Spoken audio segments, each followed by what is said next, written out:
begini Pak Pendeta, saya masih tunggu lagi. Dan terakhir ini saya mau bukan menanggapi atau apa. Saya senang begitu Bapak Pendeta yang terhormat Bung Pendeta Esra Soru bilang dari Talmud, yuk buka yuk Sanhedrin yuk. Sanhedrin 43a 20 yuk. Yuk buka yuk. Apa di situ dibilang? Yuk mati disalib, buka. Kalau Pak Pendeta bawa itu, saya sedih Pak Pendeta. Kenapa? Yesusnya jadi terhina sekali. Sanhedrin 43a 20. Aduh, saya berdoa ya Allah kalau bisa Bung Pendeta jangan bawa itu, soalnya kasihan, sedih. Yesus jadi hina sekali. Udah, buka Google, sudah. Di sini juga, supaya yang sebelah sini bisa lihat. Nggak usah perlu muka kayak nama lesu hitam buat apa le, ya kan? Sanhedrin 43a, klik, ya kan? Asik nih, saya senang nih. Saya masih tunggu lagi kalau ada Hebrew, saya paling senang betul.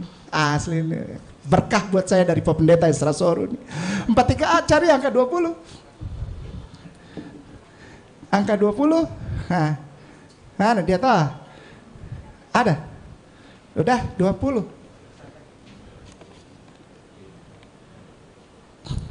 Iya. 19. Gemara says, and he cries out concerning, terus the Mishnah teaches, ya ini nih, the cries grow out-nya nih, ini di blok nih, di blok habis, lalu translate aja supaya kita bisa baca sama-sama. Aduh sedih kalau baca ini, saya justru menghindari ini, saya sudah Muslim, saya sudah Islam, tapi saya menghindari ini karena sedih kalau baca ini. Dipakai, ya Allah, ini parah ini. Kalau ada di potongan video tuh gini nih. Ini parah ini. Ini parah ini. Parah ini. Bahasa Inggris lah. Bahasa Inggris Indonesia lah. Kok jadi grogi Dan? Biasanya cepet Dan. Ada cewek Dan? Gedein dong. Gedein Dan. Mishnah mengajarkan bahwa seorang juru bicara keluar di hadapan, apa itu? Terhukum. Ini menunjukkan bahwa hanya di hadapannya, yaitu saat ia digiring ke eksekusinya, ya si juru bicara keluar, tapi sejak awal belum marah menimbulkan terus. Mana Yesus Nazaret? Ini dia malam Paskah, ya perhatikan baik-baik. Tetapi bukankah diajarkan dalam Baraita pada malam Paskah mereka menggantung mayat, bukan mati di kayu salib, udah jadi korps, sudah jadi jenazah baru digantung dorang. Mayat orang Nazaret setelah mereka membunuhnya dengan cara dirajam. Demikian, syukran.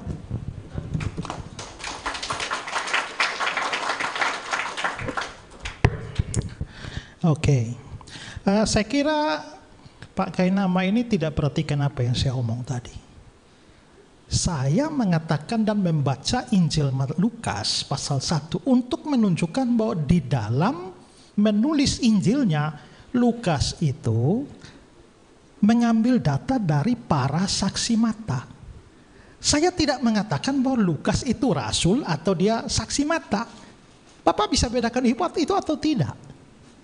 Kedua, karena itu maka di dalam tulisan Lukas, secara khusus dalam Kisah Para Rasul, dia mengungkapkan kesaksian-kesaksian dari para saksi mata. Siapa? Contohnya Petrus itu. Ya, Petrus, Yohanes, yang lain mereka mengatakan mereka saksi mata. Jadi beda antara mengatakan bahwa Lukas adalah saksi mata dengan Lukas menulis kesaksian para saksi mata, ya. Lalu yang kedua, ya, kalau soal Lucianus dari Samosata itu tidak menyebutkan nama Yesus, konteksnya dia mengatakan bahwa orang-orang Kristen memuja seorang pria pada hari ini yang tersohor. Siapa lagi yang dipuja oleh orang-orang Kristen selain Yesus? Eksplisit tidak ada Yesus, tapi konteks bahwa orang itu, pria itu dipuja oleh orang-orang Kristen, ya sudah pasti itu adalah Yesus. Dan ada pernyataan eksplisit bahwa orang bijaksana yang disalibkan itu. Nah, lalu ya kalau dikatakan Talmud tadi ya, nah mungkin Pak hanya melihat eksplisit, oh di situ tidak bilang disalib tapi digantung. Pak lupa bahwa istilah digantung dengan disalibkan pada masa itu dalam pengertian yang sama dalam konteks Yesus. Kenapa? Karena kalau kita lihat bahwa Paulus pada waktu dia katakan bahwa terkutuklah orang yang digantung, akhirnya dia melanjutkan dengan digantung di salib. Dan kalau Bapak mengatakan kata-kata tadi bahwa ada orang yang berseru dirajam, mungkin Bapak tidak baca tafsir Talmud itu. Karena apa? Pernyataan eksplisit sebelumnya bahwa dia digantung, tapi mengapa ada yang berseru bahwa dia dirajam? Itu tak berarti bahwa Yesus dirajam. Tafsir terhadap Talmud itu menyatakan bahwa sepertinya ada perencanaan awal untuk hukuman mati bagi Yesus itu adalah dirajam. Tapi yang terjadi justru adalah digantung. Jadi kembali pada ini, mau bagaimanapun juga ya Bapak bilang bahwa kenapa tidak kasih Pliny? Saya punya Pak. Ya, saya punya Pak. Ya, kalau Bapak mau kita debat tentang Yosefus juga boleh. Ya, juga boleh. Ya. Karena itulah maka tapi yang pasti adalah bahwa Bapak tidak bisa menyangkali semua tokoh-tokoh saksi mata. Ya, saksi mata. Kalau Bapak mengatakan bahwa Yesus tidak pernah mati dan tidak pernah bangkit dan tak ada catatan sejarah, sedangkan saya kasih catatan sejarah semua. Bagaimana sudah? Silakan. Nah, tadi Bapak mengatakan bahwa Yosefus, dikatakan bahwa Yosefus itu palsu. Bapak bermain kurang jauh, Pak. Ya, Bapak bermain kurang jauh. Ini ada buku Yosefus dari abad pertama. Ya, dan saya bisa menunjukkan apa yang dikatakan Yosefus.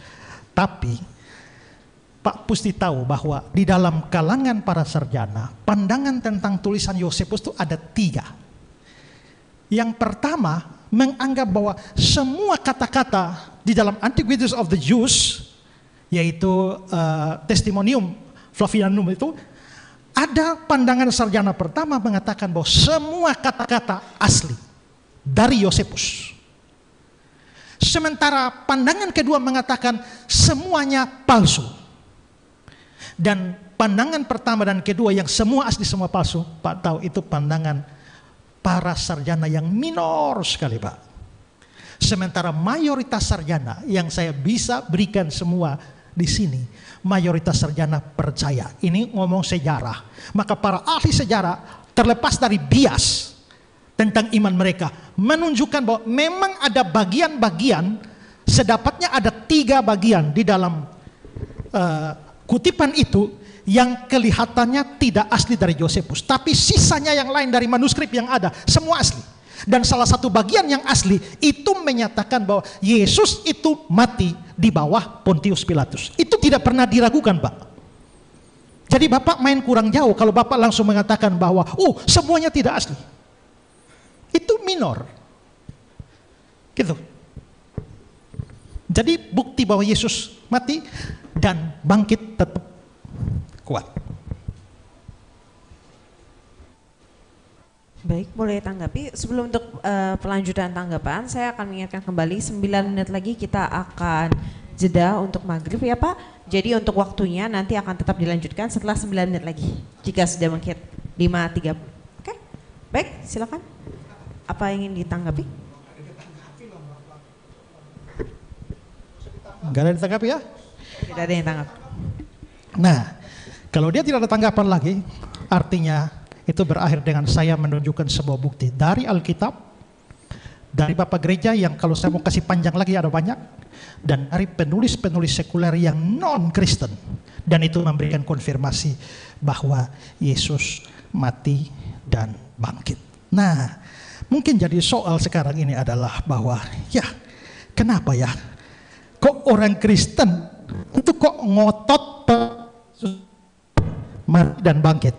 Sebenarnya bukan urusan ngotot, tapi ini urusan sejarah. Mau sejarahnya begitu tidak peduli kita mau ngotot bangkit atau tidak, mati atau tidak, itu fakta sejarah. Bahkan orang-orang yang liberal di dalam Kristen, yang bahkan anti terhadap Yesus dalam banyak hal, ya, sangat tidak percaya apa yang dikatakan oleh Alkitab sekalipun, tapi ya orang seperti John Dominic Crossan yang bahkan mengatakan bahwa mayat Yesus itu dia mati dan dimakan anjing, atau juga Bart Ehrman yang sangat liberal. Ya, dia sangat liberal, tapi anehnya dia mengatakan bahwa bukti tentang Yesus, ya, kalau ada peristiwa sejarah yang tak diragukan sampai hari ini adalah Yesus mati. Dan itu tidak diragukan bahkan oleh orang yang tak percaya seperti mereka, orang liberal seperti mereka.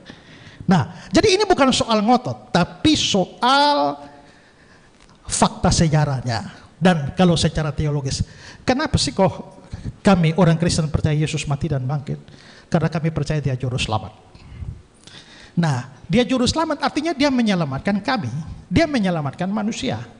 Kenapa dia menyelamatkan manusia? Karena semua manusia orang berdosa. Saya orang berdosa, saudara semua orang berdosa. Kalau kita berhadapan dengan Allah yang sama, yang maha adil, yang maha kudus, dia tak mungkin akan melepaskan orang berdosa tanpa menghukumnya. Itulah sebabnya kita pun sama-sama percaya soal neraka. Soal konsep nerakanya bagaimana itu urusan lain, tapi kita sama-sama percaya dia akan melemparkan orang berdosa ke dalam neraka. Nah, karena apa? Upah dosa maut. Nah, karena orang berdosa harus mengalami maut, itulah kami percaya juru selamat. Dan kalau juru selamatnya mau selamatkan kami, juru selamatnya harus mengalami maut itu. Karena itu Yesus memang harus mati. Tapi bukti bahwa dia mengalahkan maut, yaitu dia bangkit dari antara orang mati.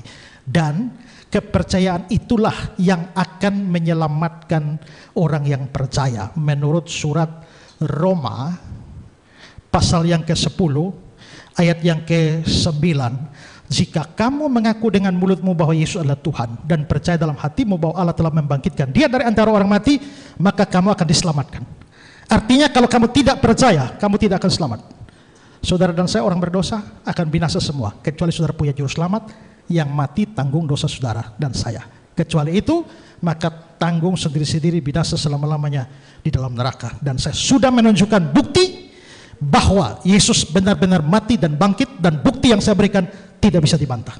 Ya.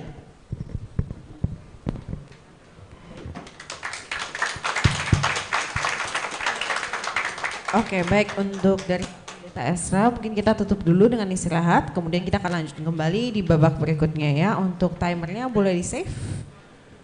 Oke, sudah di save ya untuk timernya. Baik, Bapak Ibu sekalian, kita boleh jeda dulu untuk jeda maghrib. Kita akan lanjutkan kembali pada pukul 6.30 di ruangan ini kembali. Terima kasih banyak.